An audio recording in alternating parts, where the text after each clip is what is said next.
जय श्री राधे कृष्ण। आप सभी का हमारे YouTube चैनल पे बहुत बहुत स्वागत है। आइए जानते हैं पौष मास शुक्ल पक्ष वर्ष 2023 में पड़ने वाली पौष पुत्रदा एकादशी व्रत के जानेंगे शुभ मुहूर्त के बारे में, पारण समय के बारे में, इस दिन क्या करना चाहिए नहीं करना चाहिए, व्रत के महत्व के बारे में, नियमों के बारे में। आप सभी भक्तों को पुत्रदा एकादशी व्रत की ढेर सारी शुभकामनाएं। आप सभी के जीवन में भगवान विष्णु माता लक्ष्मी की कृपा से आप सभी को सभी प्रकार के सुख और समृद्धि की प्राप्ति हो। पौष माह के शुक्ल पक्ष में पड़ने वाली एकादशी का बड़ा ही विशेष महत्व माना गया है। एकादशी का व्रत जो कि हर माह के कृष्ण पक्ष और शुक्ल पक्ष की एकादशी तिथि के दिन एकादशी का व्रत किया जाता है। हर एकादशी व्रत का अपना अपना विशेष महत्व होता है। एक वर्ष में 24 एकादशी का व्रत होता है। वहीं पे अगर अधिक मास हो तो 2 बढ़कर 26 एकादशी का व्रत होता है। इसे एकादशी या 11 व्रत के नाम से जाना जाता है। हर व्रत का अपना अपना विशेष महत्व माना गया है। इसी प्रकार से पौष माह के शुक्ल पक्ष में पड़ने वाली पौष पुत्रदा एकादशी व्रत का अपना विशेष महत्व है।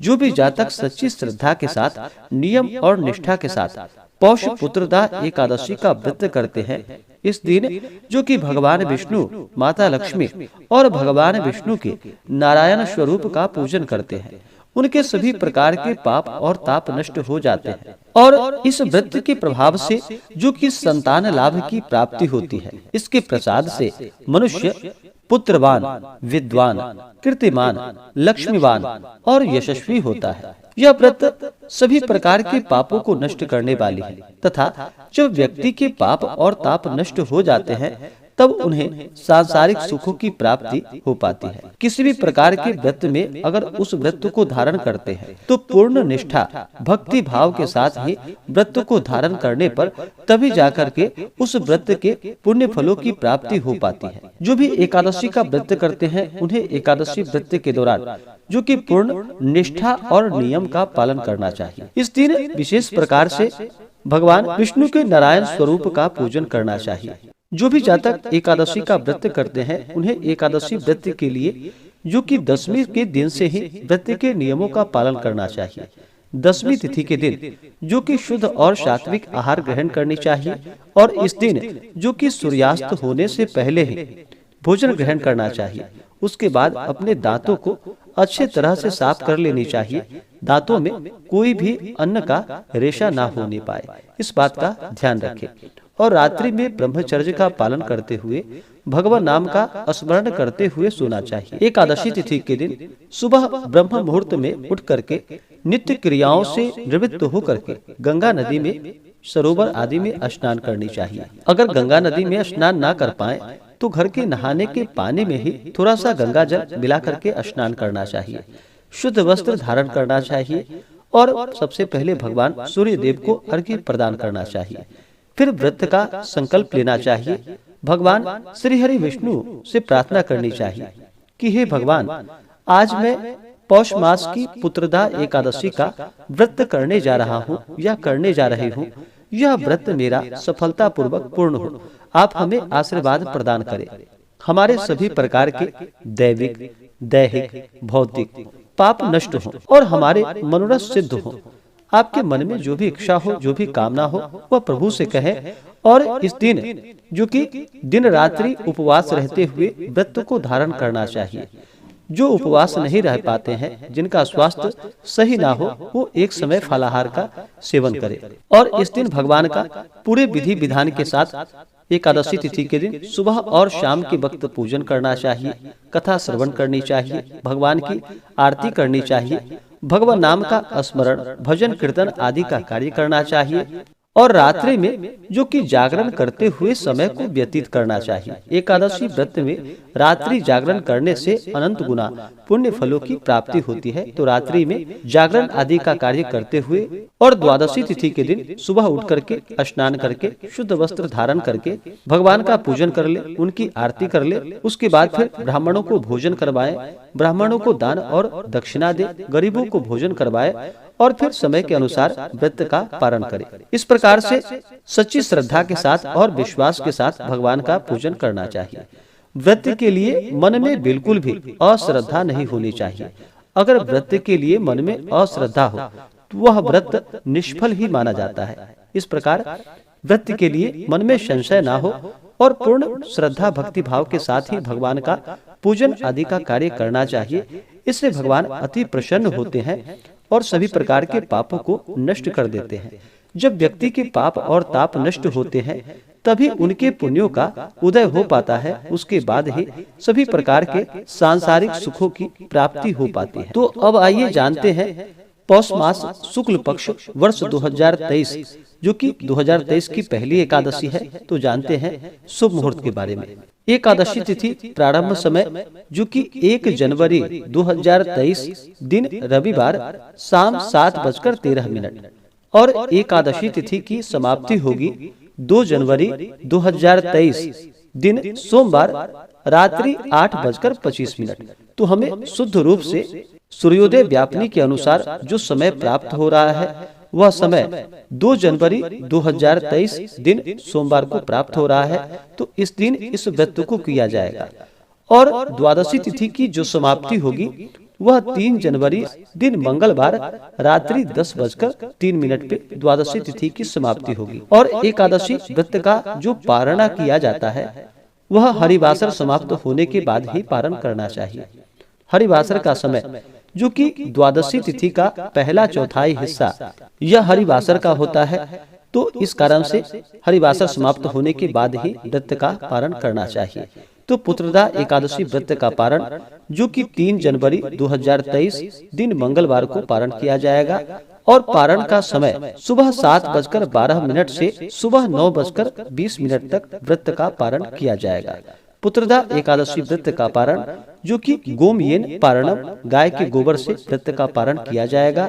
यह संभव ना हो तो आप तुलसी दल और जल से व्रत का पारण करें।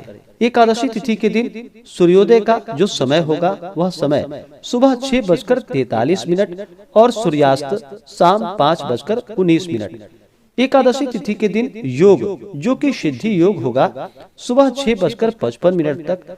उसके बाद श्राद्ध योग जो कि अगले दिन सुबह 6:51 तक। उसके बाद फिर शुभ योग होगा।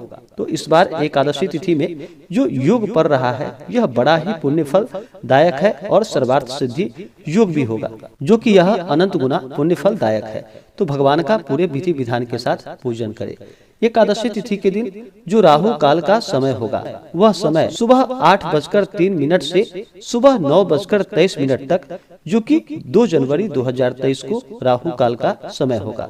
तो राहु काल समय के दौरान कोई भी शुभ कार्य या नया कार्य नहीं करना चाहिए, यह लाभकारी नहीं होता है। तो राहु काल समय छोड़ करके ही पूजन आदि का कार्य करना चाहिए। नक्षत्र जो कि भरणी नक्षत्र एकादशी तिथि के दिन जो कि दोपहर 2:24 तक। उसके बाद कृतिका नक्षत्र।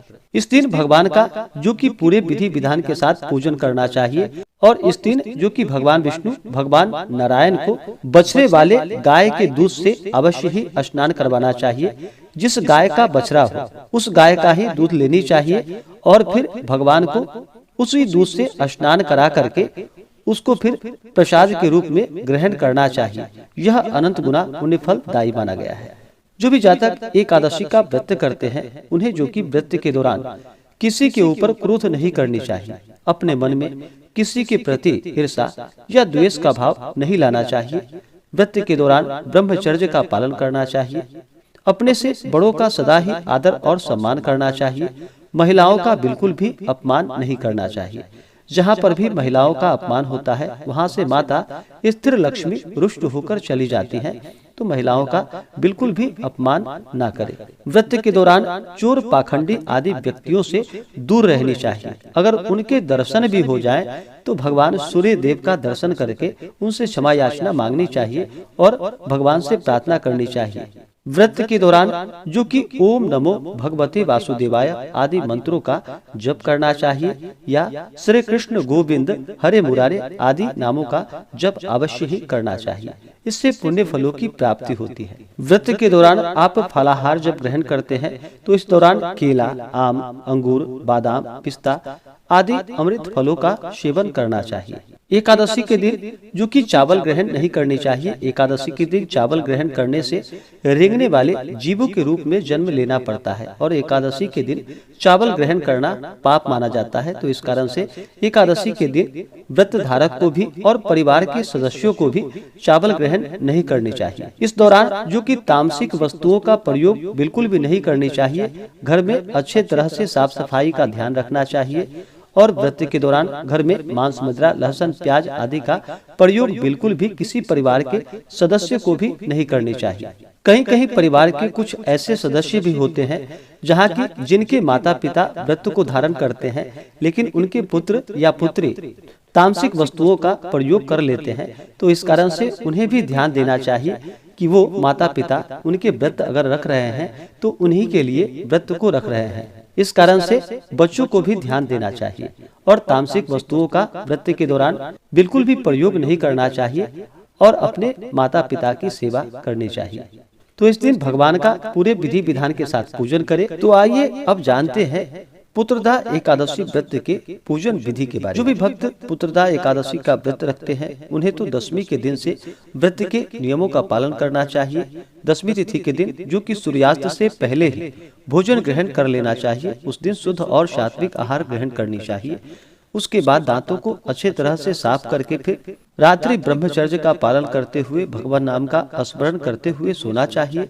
और एकादशी तिथि के दिन जो कि सुबह ब्रह्म मुहूर्त में इस दिन उठना चाहिए। उसके बाद फिर नित्य क्रियाओं से निवृत्त होकर के गंगा नदी में या घर के नहाने के पानी में ही थोड़ा सा गंगा जल मिला करके स्नान करना चाहिए। शुद्ध वस्त्र धारण करना चाहिए और फिर व्रत का संकल्प लेना चाहिए। भगवान विष्णु से प्रार्थना करनी चाहिए, भगवान नारायण से प्रार्थना करनी चाहिए कि हे भगवान विष्णु, माता लक्ष्मी, हे भगवान नारायण, आज मैं पुत्रदा एकादशी का व्रत करने जा रही हूँ या करने जा रहा हूँ। इस प्रकार से भगवान से प्रार्थना करें कि यह व्रत मेरा सफलता पूर्वक पूर्ण हो और हमारे सभी प्रकार के पापों का नाश हो, हमारे दैहिक, दैविक, भौतिक सभी प्रकार के पापों का अंत हो तथा हमें सुख और समृद्धि की प्राप्ति हो।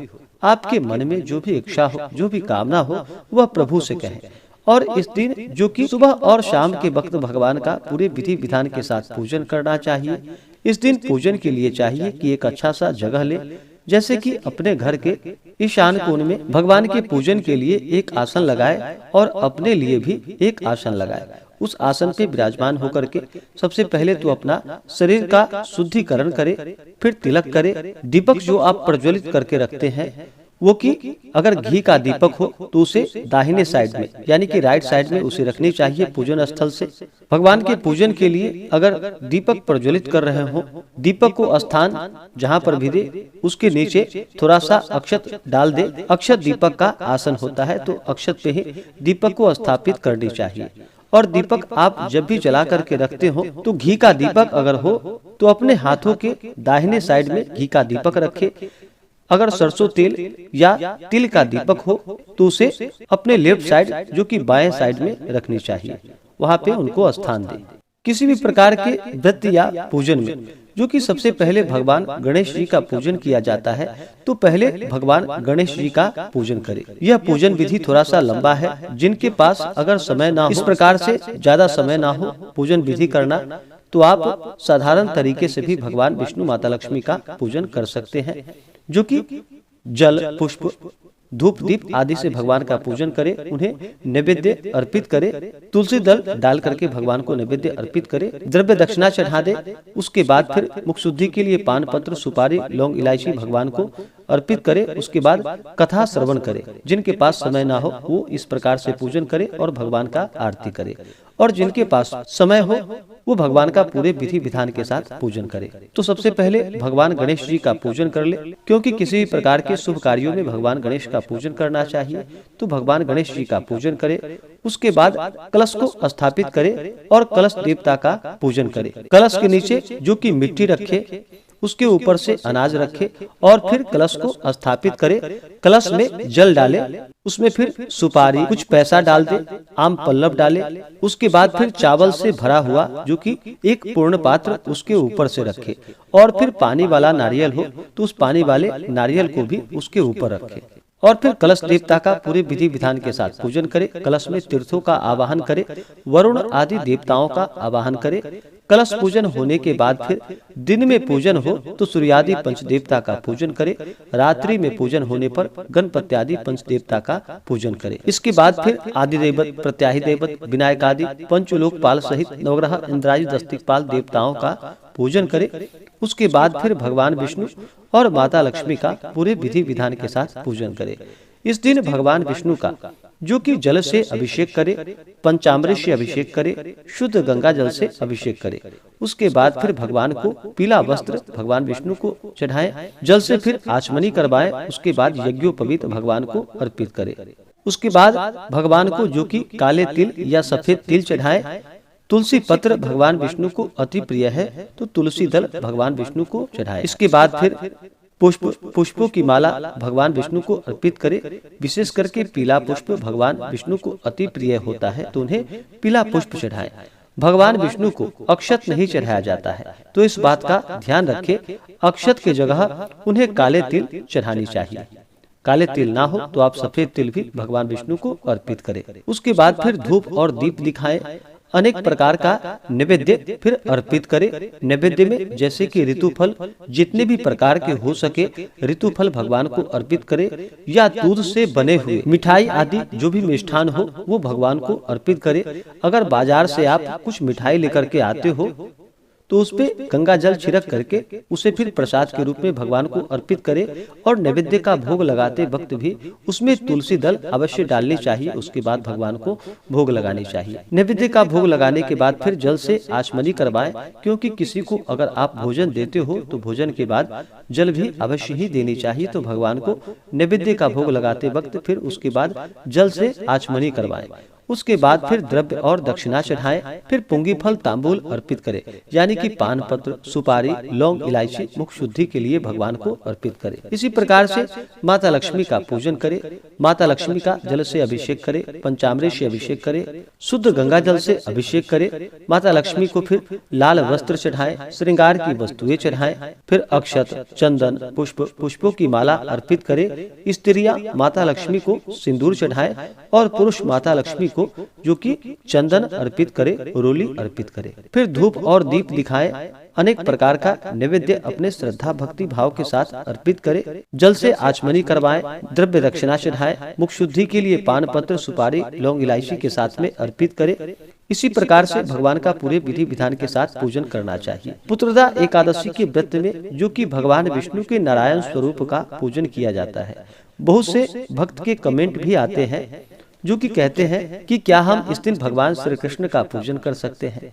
तो इसमें कोई दिक्कत नहीं है। भगवान श्री कृष्ण, भगवान विष्णु, भगवान नारायण जो कि सभी एक ही रूप है, उनके नाम अलग है, तो कोई दिक्कत नहीं है। आप भगवान श्री कृष्ण का भी इस दिन पूरे विधि विधान के साथ पूजन करना चाहिए। वैसे कथा में भी जो कि भगवान श्री कृष्ण इस कथा के महत्व के बारे में जो कि युधिष्ठिर को बताते हैं, तो इस कारण से भी भगवान श्री कृष्ण का भी पूजन करना चाहिए। जहाँ तक हो सके आप इस दिन विशेष प्रकार से पूजन कर सकते हैं। इस दिन अपने इष्ट देवता का पूजन करें, भगवान श्री कृष्ण का पूजन करें, भगवान शिव का पूजन करें। आप जितने भी पूजन का कार्य इस दिन अगर करते हैं तो वह पुण्य फलदायी ही होता है। तो पूजन संपन्न करने के बाद फिर पुत्रदा एकादशी व्रत का कथा श्रवण करें और फिर भगवान की आरती करें। इसी प्रकार से भगवान का इस दिन जो कि सुबह और शाम के वक्त पूरे विधि विधान के साथ पूजन करना चाहिए। कथा श्रवण करनी चाहिए, भगवान की आरती करनी चाहिए।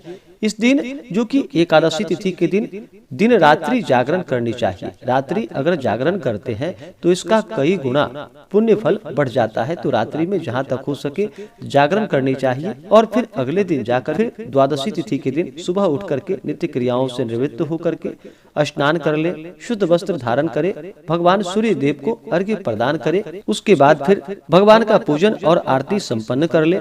उसके बाद फिर ब्राह्मणों को भोजन करवाएं, ब्राह्मणों को दान और दक्षिणा दें, गरीबों को भोजन करवाएं और फिर समय के अनुसार व्रत का पालन करना चाहिए। इससे अनंत गुना पुण्य फलों की प्राप्ति होती है और भगवान अपने भक्तों की इच्छाओं को अवश्य ही पूर्ण करते हैं। इसी प्रकार से जो भी भक्त सच्ची श्रद्धा के साथ, नियम और निष्ठा के साथ पौष मास शुक्ल पक्ष की पुत्रदा एकादशी का व्रत करते हैं। भगवान विष्णु, माता लक्ष्मी, भगवान विष्णु के नारायण स्वरूप का पूजन करते हैं तो भगवत कृपा प्राप्त होती है। और भगवान जब कृपा प्रदान करते हैं तो व्यक्ति को सभी प्रकार के सांसारिक सुखों की प्राप्ति हो पाती है। तो आशा करता हूँ कि यह जानकारी आपको अच्छा लगा हो।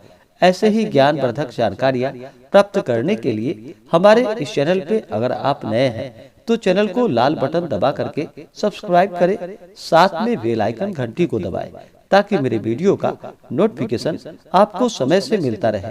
वीडियो को लाइक करें, शेयर करें, सुखी रहें और स्वस्थ रहें। जय श्री राधे कृष्ण। धन्यवाद।